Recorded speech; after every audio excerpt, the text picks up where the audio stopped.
This is the Boss Podcast, brought to you by the Business Owners Support Services Network. This is a podcast for business owners, by business owners, and about business owners. Each episode will interview someone with insight to specific aspects of running a successful business. So when you need to grow your business, take it to the boss.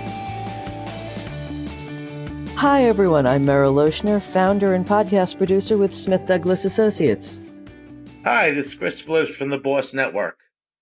Today, we're talking with Greg Barber of EcoFriendly Printer. And as a marketing person, I've worked with printers for a very long time. What made you decide to become a printer? Well, I started out as a paper salesman, and for many years, I was selling paper to different printers. And one day, I said to one of the printers, hey, I can sell some printing for you. And the printer said, well, if you do, I'll pay you a commission. I said, okay. So I brought him in, a $10,000 job. And he says, whoa, I'd like to do this more often. So I became a printer right then and there because I felt I could make more money selling printing than paper. Excellent. And what made you decide to move from traditional printing to environmental printing? Well, in 1990, 20th anniversary of Earth Day, I happened to be driving my car between Manhasset and Port Washington on Long Island. And I saw 100 middle school kids celebrating Earth Day.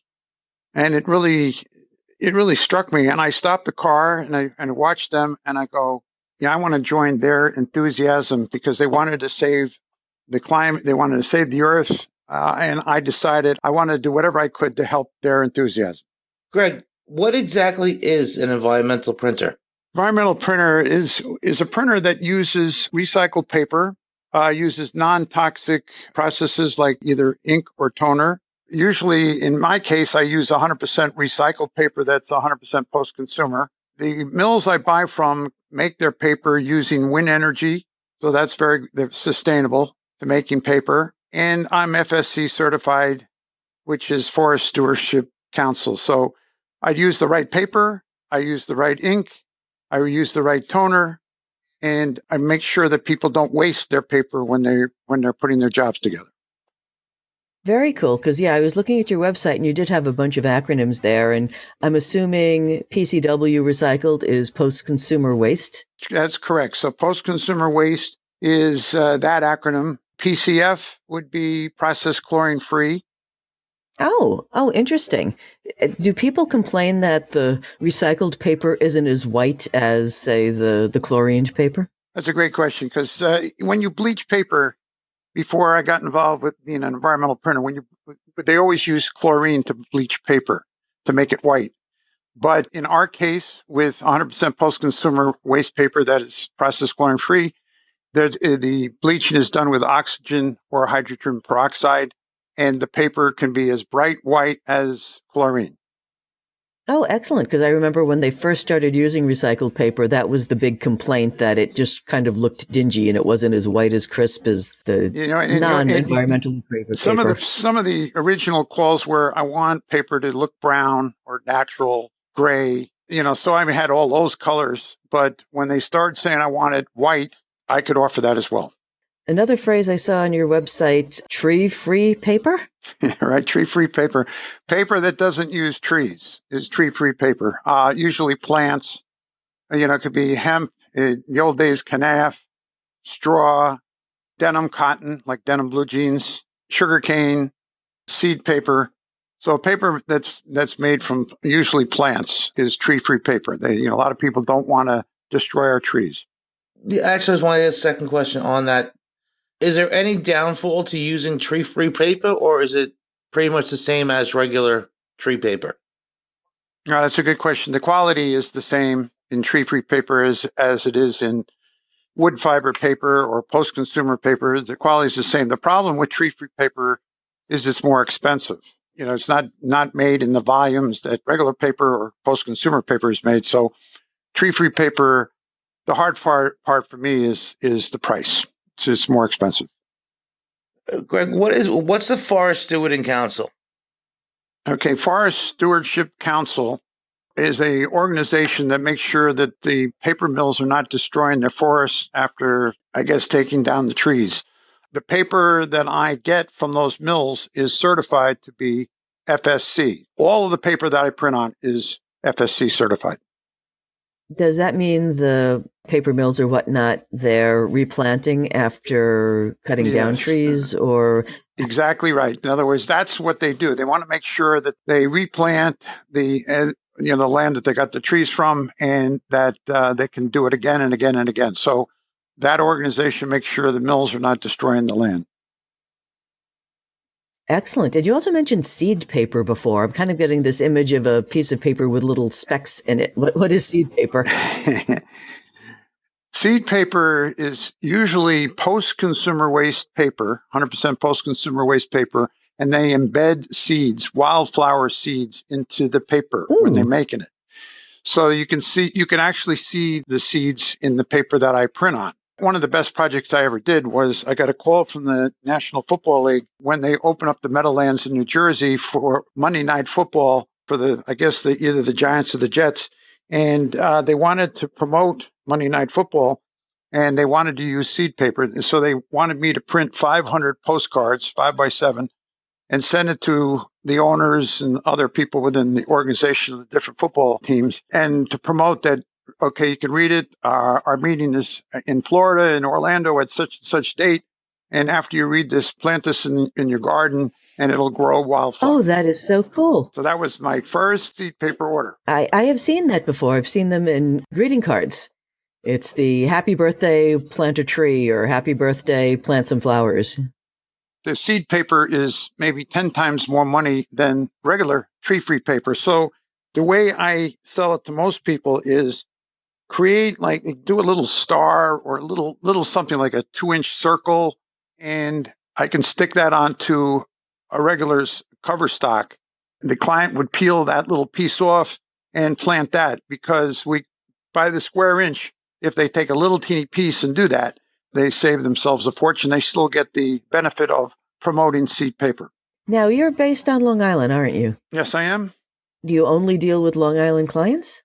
No, actually, the wildest thing is during this pandemic is that I'm really surprised. I'm getting orders from all over the United States. I'm doing a brochure in Texas.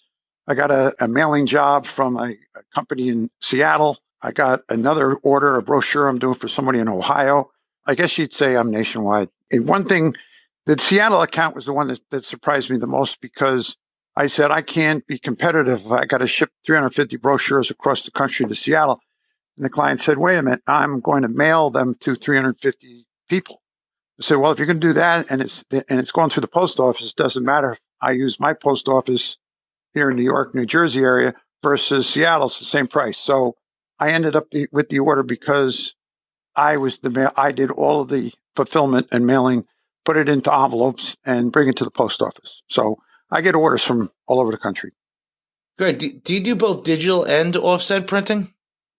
Yeah, actually, there's the digital. I usually say to clients, if whatever I can print on 500 sheets of 13 by 19 inches, 4 colors, 2 sides, whatever I can print up to that quantity, it's a digital job. Digital printing is way cheaper on small quantities. That's why people use digital printing. When I hit 500, I start looking to see, well, let's see, is it digital cheaper or is offset printing cheaper? Because the startup costs for offset printing do not get amortized until about the 500th sheet.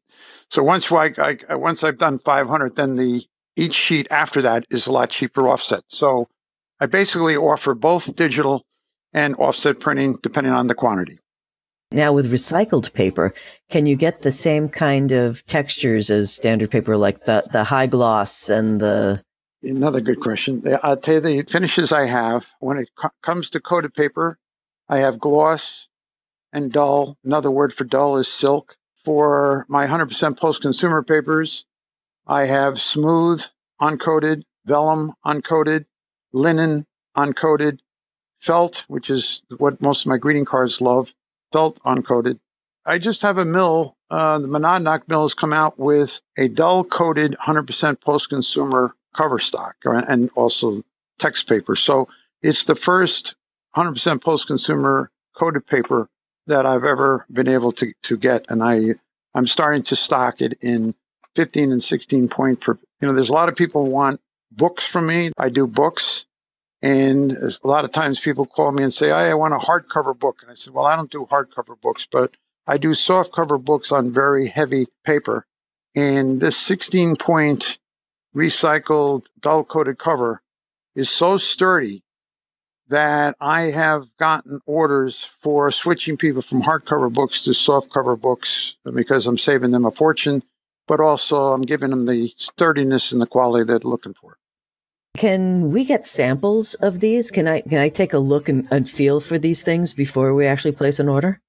I would send them to the client. The client just gives me their address, and I send out swatch books. I send out paper samples. I make dummy books up for them. I can do any of that stuff. The other thing is when people are looking for color, and maybe they don't have to actually feel it. They want to see it, see colors, and they want to see it fast. If you go to my website and you hit paper, environmental paper, and up clicks. I have two major paper mills, Mohawk Paper Company, Cohoes, New York, and Neenah Paper Company in Wisconsin. And they both have about 8 or 9 swatch books that I have online. So you open up Neenah or you open up Mohawk, and then you can peruse the 8 or 9 different swatch books. And then you can say, hey, Greg, I really like Via Felt or something. I like or Environment. I like the Desert Storm color. Could I get samples of that? So they can narrow it down to what they want, and then I can send them physical samples. I'm curious about the inks you use. I was always thought most of the inks used in printing were petrochemical based. What kind of environmentally friendly inks do you use? Well, today, soy ink has been around for many, many years, so we use soy-based. Some people also call that vegetable-based. Vegetable-based and soy-based is really synonymous. So I use that for my offset printing. When I go into digital, I use 100% non-toxic toner. Toner used to have back when I started, I guess a lot of people thought toner was not so great, but I tell them my 100% non-toxic toner is 100% non-toxic. And soy ink, believe it or not, is 14% soy base and 86% oil. So they've done a great job telling the world that soy ink is the best, but in my mind, it's really only 14% non-toxic. But there's nothing better for offset printing, and you can't use 100% non-toxic toner in an offset press. So you can't go at 100%. We still haven't quite reached 100% vegetable-based ink yet. No, they haven't. I think at one point, seems like about 10, 15 years ago, I was hearing that Superior Ink Company, which is probably the largest ink manufacturer in the United States, I think still, and they were telling me that they might be able to get to 25% non-toxic soy ink that's 25% non-toxic. I haven't heard that they've done that. And actually, now that I'm talking to you, I might call Superior Ink and see where they're at, but no higher than 25%. Is there a limitation as far as the colors, or is that can you get the same variety that you would in non-eco-friendly ink? Chris, what happens is I can buy inks to match any Pantone color. A lot of designers say I want Pantone 287 or whatever it is. There is no difference between me doing soy or vegetable-based inks versus the conventional oil-based inks. They're the same exact color. You can't tell the difference between the two.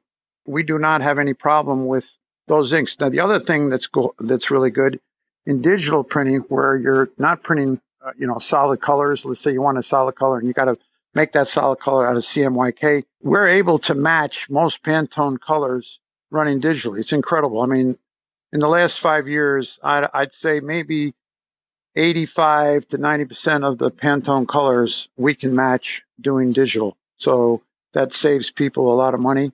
I think the only problem we have in running CMYK or even running offset is to stay away from metallic inks. And the reason, it's not that I can't do it, but you can't really do that in digital. But those inks are not environmental. They have too many metals in those inks. So I always say stay away from the metallics. What are some of your best-selling items for your clients? Well, I think the best-selling item, especially in today's world, is greeting cards. People can't go out and see clients that much.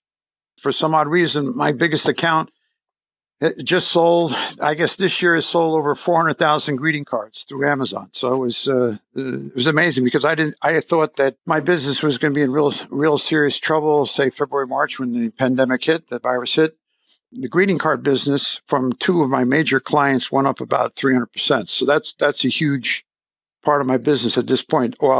Brochures, flyers, letterheads, envelopes, posters, banners. Those items are also right up there.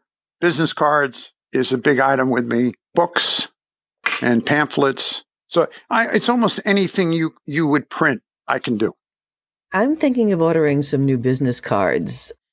Do I get a better price for getting business cards for all my employees at the same time? What's the best cost-effective way for me to order business cards? I wish all my clients would ask that question because what happens is I put my business cards on a 13 by 19 sheet of paper. Business cards, I can get maybe 20 business cards up on a sheet of paper.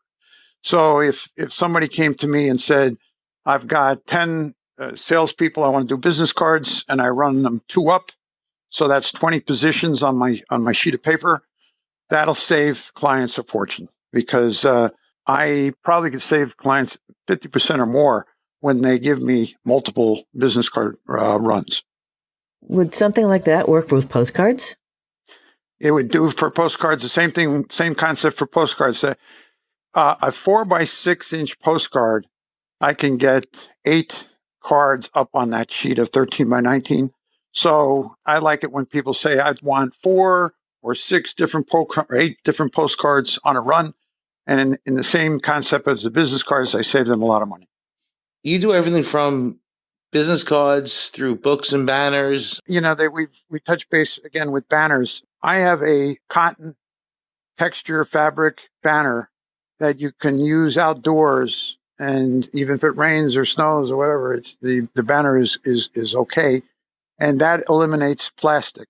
So a lot of what I do is clients don't want to be using plastics. Like for instance, in labels, I have labels made out of rock mineral as opposed to using plastic based for vinyl labels. You have rock labels? It's made from rock and minerals. So basically, it's I guess limestone or some other rocks and minerals. Then they're waterproof labels. They're strong. They're the same price as the vinyl labels, and it's been a good seller for me for a while. You mentioned packaging before, so you not only do just regular letterhead and paper, you also do boxes and packaging. Yeah, actually, I just did an order for about $15,000 worth of boxes. Client wanted 4-color printing on 4 different size boxes. Their main product was candles, a couple other things. And so I printed on an FSC certified 24-point stock for their boxes. I mean, I can go thicker than that, but the product that they put into the boxes wasn't that heavy. 24-point was perfect, saved them a lot of money. And I have a press that can print up to 24-point digitally, believe it or not, almost like a laser print. And the client was very happy. It came out great. Matter of fact, I'm putting it up on my website soon. Fantastic. But also to answer your question, besides the boxes, I just landed an order for Patagonia where they wanted to have 9x12 envelopes, but they didn't want to use the typical plastic type envelopes and I was able to give them brown craft, recycled, padded envelopes, which makes them look very sustainable. You had said before that you had helped a client on the West Coast with their mailing. Is that normally part of your process? It is, because what happens is that all I need from a client is an Excel spreadsheet with all their names. We would program all the data. We'd create the save as a 500 mailing. We'd create the 500 labels. We'd put them into my environmental packaging because I have 100% post-consumer packaging now. We would then go to the post office. All I have to do is bill them for the printing, tell them what the mailing costs are, to put it together, and then that I would bill through EcoFriendly Printer, and then the actual postage, the client would give me a check made out to the post office for whatever the postage is. Greg, how exactly does a client get the information to you? How do you want the files sent to you? Okay, so what happens is I have them go to my website, EcoFriendlyPrinter.com. Up in the top part of my website, there's a thing called printing. They would click that. Then it opens up, and then there's a button that says send a file, and there's another button that says order. If all I wanted to do is look at the file, I haven't got the order yet, they hit the send a file button. It opens up, and there's an attachment, and they can drag their files from their computer on into this little box on my computer through this system, and the files come to me instantaneously. And the good thing about it is that I can get huge files through my system. A lot of times people try to email me files and they bounce because they're too big. Going through my website, I don't have that problem. Does it matter what format the files are in? It does. What I like is high-res PDFs. There's a lot of times people send me JPEGs and other kind of files, and files that are in 72 DPI, not 300 DPI. A lot of them think that the files that they use to make websites is as good for doing printing, but that's not the case. We need high-res PDFs to print. Low-res PDFs, we'll send out we'll send out a lot of times PDF files for them to okay, but we need a high-res PDF. I also say once in a while, send me the high-res PDF, but also send me your native files. That's InDesign or Adobe Illustrator, because if there is some minor correction that needs to be done, as long as I have their native file, I can make the correction for them without them having to go back to the designer to get me that stuff. So I occasionally want both, but the high-res PDF is usually, I guess, 90% of the time okay. That makes it very convenient for the client. And once you've done a press run, do you send people press proofs? Like, let's say somebody wanted to do a 96-page plus cover brochure. I could run the pages off. I could loosely put them together, not perfect bound and this, and just so they can see the quality of the printing. So press proof might be $100. If I had to turn around and actually bind it, then you're running maybe $200. So most people don't want to do that. So I can send printed samples. Sometimes people, let's say if they give me a 96-page, sometimes they say I just want to see 4 or 5 pages, or so I can just run one spread for them. And they go, yeah, that quality is good. I'll okay the job from a PDF. So I would send a high-res PDF. I mean, probably low-res, but I'd send them a PDF. They okay the brochure that way. They okay the printing quality by the amount of pages I send them through to them, printed on the actual paper that they want me to print on, and marry those two together. And that's what a lot of people do. Greg, your product sounds not only ecological, but also very cost effective. Do you have any other recommendations on saving money? Yeah, actually, sometimes people say to me, I want to do a brochure, say 7 by 10 inch brochure. And I say to them, paper coming from the paper mills are almost in increments of 8.5, 11. So 8.5, 11, 11, 17, 23, 35, 5.5, 8.5. If you 7 by 10, I'm going to have to throw away a lot of waste, because an 8.5, 11 sheet is the same price to the client as a 7 by 10 sheet. You would just throwing away a lot of paper. So I don't like to see waste, and nor do my clients that are environmentally inclined. So I recommend go to more standard sizes when we print. Other way I save money is just think of back to my 13 by 19 sheet of paper for postcards or greeting cards. But let's say postcards. I get clients that say, I want a 5 by 7 postcard.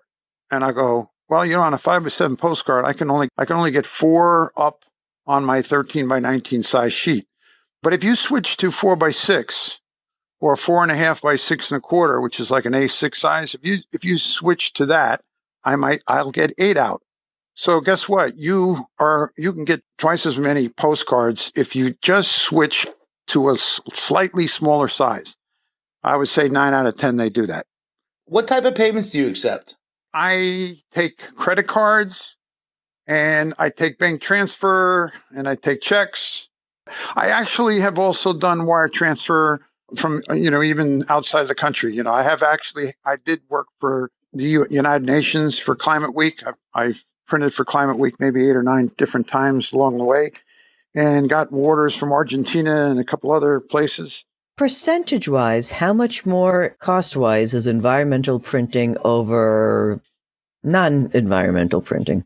That's another great question, Meryl. I would say that my prices are almost the same as if it was non-environmental printing. The reason is that I've been doing this for almost 30 years, that I buy 100% post-consumer paper in bulk. And I don't penalize the client who turns around and needs a half a carton. I'm buying maybe 5,000 pounds of different sizes and weights of papers, which means I'm buying the paper for maybe 30% cheaper than if they went to another printer who's not as environmental as me and said, hey, I want 5,000 brochures. They might be only buying 3 or 4 cartons, and I'm getting the price of 5,000 pounds. So I save a lot of money for people doing that.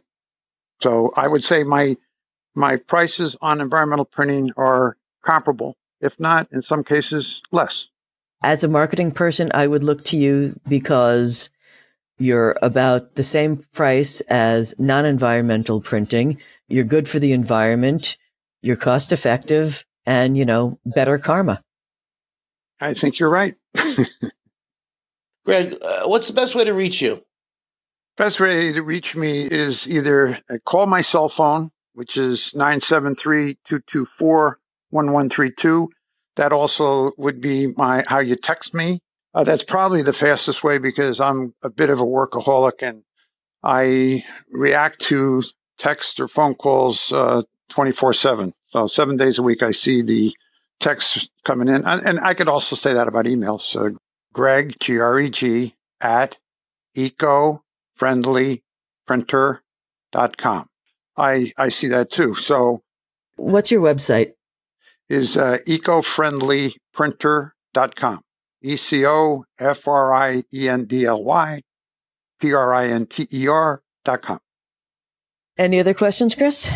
No. On behalf of me and my family, who are all environmentally conscious, I applaud you for what you do, and it was great talking to you, Greg. Well, thank you very much. I enjoyed it. Thank you so much for your time, Greg. Have a fantastic week. Okay, you too. Bye now.